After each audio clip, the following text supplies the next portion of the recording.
Satelit tercanggih hari ini bisa memetakan dasar samudera terdalam, mendeteksi reruntuhan kota kuno di bawah hutan lebat, hingga melacak pergeseran tanah sekecil milimeter.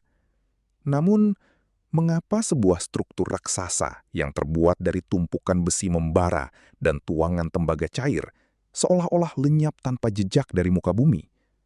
Kemana perginya dinding pemisah kokoh yang dibangun oleh Raja Zulkarnain untuk mengurung bangsa Yajuj dan Majuj? Pertanyaan ini telah membingungkan para peneliti, sejarawan, dan mukmin selama berabad-abad. Apakah ia tersembunyi secara fisik, atau ada tabir lain yang tak mampu ditembus oleh teknologi manusia? Al-Quran memberikan petunjuk yang sangat jelas tentang keberadaan tembok ini. Dalam surah Al-Kahfi, Allah menceritakan kisah perjalanan seorang penguasa besar yang saleh dan adil, yang diberi gelar Zulkarnain. Kisah ini diturunkan sebagai jawaban atas tantangan kaum Quraisy yang bertanya tentang seorang pengembara agung yang mencapai timur dan barat bumi. Melalui wahyu ini, kita diajak untuk melihat melampaui batas-batas sejarah biasa, memasuki wilayah takdir ilahi yang dipenuhi hikmah yang mendalam. Siapakah sebenarnya Zulkarnain? Beliau bukanlah sekedar raja penakluk yang haus akan kekuasaan. Al-Quran menggambarkan sosoknya sebagai hamba Allah yang soleh, yang diberikan kekuasaan luas dan dibekali dengan segala sarana serta kemampuan untuk mencapai tujuan-tujuannya di bumi. Di setiap wilayah yang ia kuasai, ia menegakkan keadilan, menghukum mereka yang berbuat zolim, dan melindungi kaum yang lemah serta tertindas tanpa meminta imbalan duniawi. Perjalanan pertama Zulkarnain membawanya ke arah barat bumi, hingga ia mencapai tempat terbenamnya matahari. Al-Quran melukiskannya seperti melihat matahari terbenam di dalam mata air yang berlumpur hitam. Di sana, ia menemui suatu kaum dan memperlakukan mereka dengan keadilan yang bersumber dari iman yang kokoh kepada Allah. Ini adalah awal dari misi globalnya untuk menegakkan perdamaian dan ketertiban di bawah naungan syariat ilahi. Setelah menyelesaikan misinya di barat, Zulkarnain melanjutkan perjalanannya ke arah timur, ke tempat terbitnya matahari. Di sana, ia menemukan suatu kaum yang hidup dalam kondisi sangat sederhana. Mereka tidak memiliki pelindung atau bangunan apapun dari sengatan terik matahari yang membakar kulit mereka. Namun, alih-alih menjajah atau menindas mereka, Zulkarnain membiarkan mereka hidup dalam kedamaian dan kebebasan mereka sendiri, menunjukkan sifat kepemimpinannya yang penuh kasih sayang. Perjalanan kemudian berlanjut ke arah ketiga, sebuah rute misterius yang membawanya ke sebuah wilayah di antara dua gunung yang sangat tinggi dan terjal. Pegunungan ini seolah-olah membentuk benteng alam yang sangat sulit ditembus oleh manusia biasa. Di lembah sempit inilah, Zulkarnain bertemu dengan sebuah komunitas manusia yang hampir tidak memahami bahasa orang lain, sebuah kaum yang terisolasi dari peradaban luar dunia mereka. Kaum yang terisolasi ini mengadukan penderitaan mereka yang sangat berat kepada Sang Raja Soleh. Mereka hidup dalam ketakutan yang mencekam akibat serangan brutal dari bangsa Yajuj dan Majuj, dua suku perusak yang kerap turun dari balik pegunungan untuk menjarah, membantai, dan merusak segala kehidupan di lembah tersebut. Kaum ini memohon kepada Zulkarnain untuk mendirikan dinding penghalang yang kokoh, agar mereka dapat hidup dengan tenang dari ancaman konstan tersebut. Sebagai imbalannya, penduduk lembah itu menawarkan upeti berupa harta benda dan emas yang berlimpah yang telah mereka kumpulkan. Namun, dengan keluhuran jiwa seorang mukmin, Zulkarnain menolaknya. Ia berkata bahwa apa yang telah dianugerahkan Tuhannya kepadanya berupa kekuasaan, kekuatan, dan petunjuk jauh lebih baik daripada upeti apapun yang bisa mereka tawarkan. Beliau hanya meminta bantuan fisik dan tenaga kerja untuk mewujudkan proyek raksasa ini. Zulkarnain memerintahkan mereka untuk mengumpulkan potongan-potongan besi dalam jumlah yang sangat besar. Rencana konstruksinya sangat brilian dan melampaui teknologi zamannya. Ia tidak hanya membangun tembok batu biasa yang mudah dihancurkan. melainkan sebuah rekayasa metalurgi skala raksasa. Potongan-potongan besi hitam diletakkan dan ditumpuk dengan rapi hingga menutup celah di antara kedua gunung tersebut, menyatukan tebing satu dengan tebing lainnya secara sempurna. Setelah tumpukan besi itu terpasang kokoh setinggi puncak kedua gunung, Zulkarnain memerintahkan para pekerja untuk menyalakan api raksasa di sekelilingnya.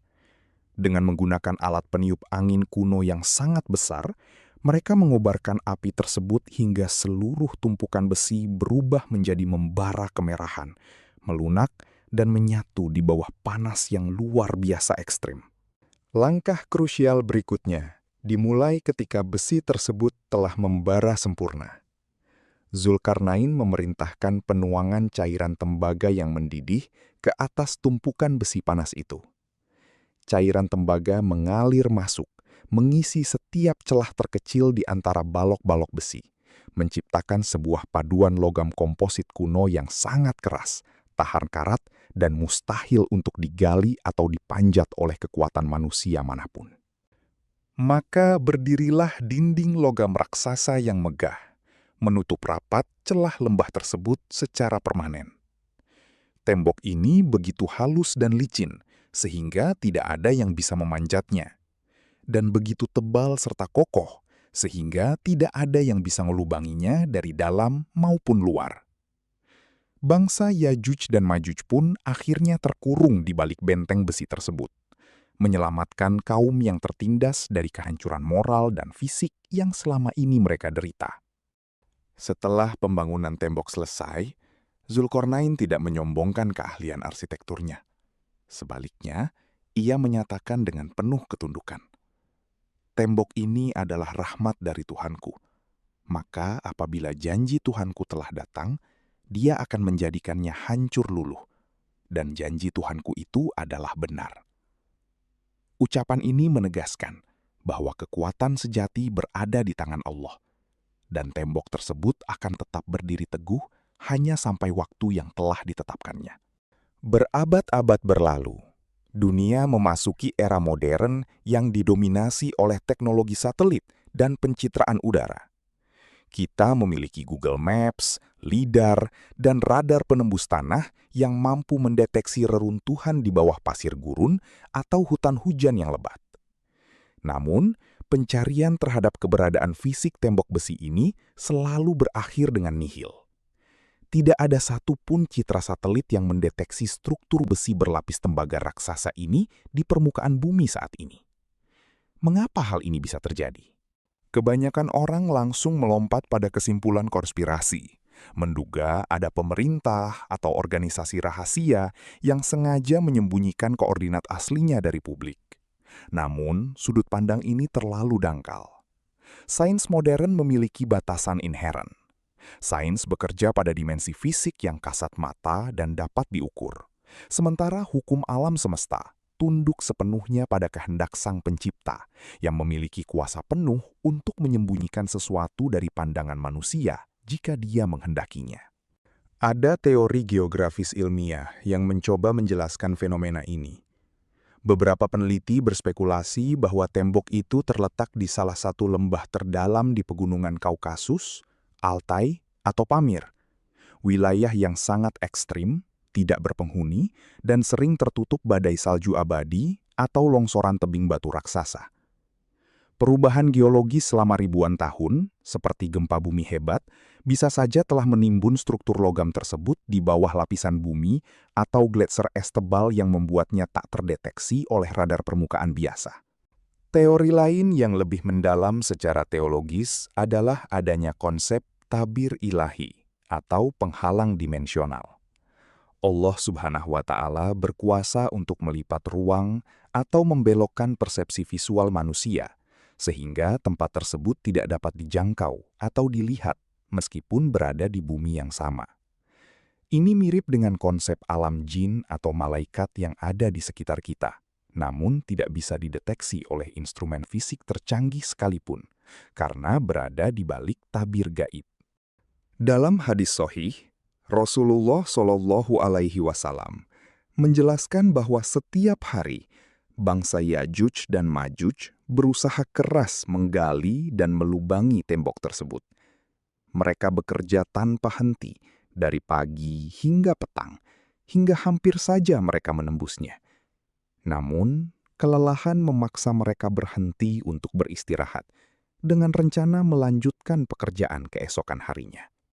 Ketika mereka kembali keesokan harinya, mereka selalu mendapati tembok besi itu telah kembali kokoh dan utuh seperti semula, atas kehendak Allah. Hal ini terus berulang setiap hari selama ribuan tahun, karena mereka tidak pernah mengucapkan kalimat insya Allah atau jika Allah menghendaki. Kegagalan berulang ini adalah bukti bahwa kekuatan fisik dan usaha keras manusia tanpa izin dan takdir Allah tidak akan pernah membuahkan hasil. Hikmah dari disembunyikannya tembok ini adalah untuk menguji keimanan manusia. Islam mengajarkan kita untuk mengimani hal-hal yang goib yang dikabarkan oleh Allah dan Rasul-Nya. Jika tembok tersebut sangat mudah ditemukan dan dikunjungi oleh para turis atau peneliti modern saat ini, maka unsur ujian keimanan terhadap berita akhir zaman akan hilang, berganti menjadi tontonan sains belaka yang kehilangan nilai spiritualnya. Kita tidak perlu terjebak dalam teori konspirasi murahan yang menuduh adanya penutupan paksa oleh Badan Antariksa Dunia. Mempersempit misteri keagungan Allah menjadi sekedar konspirasi manusia adalah bentuk pelemahan iman. Kita harus memahami bahwa ada area di mana sains harus menundukkan kepalanya di hadapan kemahakuasaan Allah. Rahasia ini sengaja disimpan rapat-rapat oleh pemilik alam semesta hingga waktu yang tepat tiba. Kelak, ketika waktu yang dijanjikan Allah telah tiba, pemimpin Yajuj dan Majuj akan mengucapkan kalimat insya Allah saat menunda pekerjaan mereka. Keesokan harinya, mereka akan menemukan tembok tersebut tetap dalam kondisi berlubang seperti yang mereka tinggalkan, dan dengan mudah mereka akan meruntuhkannya. Mereka akan keluar berhamburan dari balik pegunungan, seperti air bah yang mengalir deras, menandai datangnya salah satu tanda kiamat kubro yang dahsyat. Rahasia tembok Zulkarnain mengajarkan kita tentang kerendahan hati di hadapan ilmu Allah yang tidak terbatas. Keterbatasan satelit modern dalam menemukannya bukanlah bukti kelemahan teks suci, melainkan bukti keterbatasan panca indera dan teknologi manusia. Mari kita perkuat iman kita pada setiap janji Allah, karena kebenaran sejati tidak selalu diukur oleh lensa satelit, melainkan oleh keyakinan yang tertanam kokoh di dalam dada kita.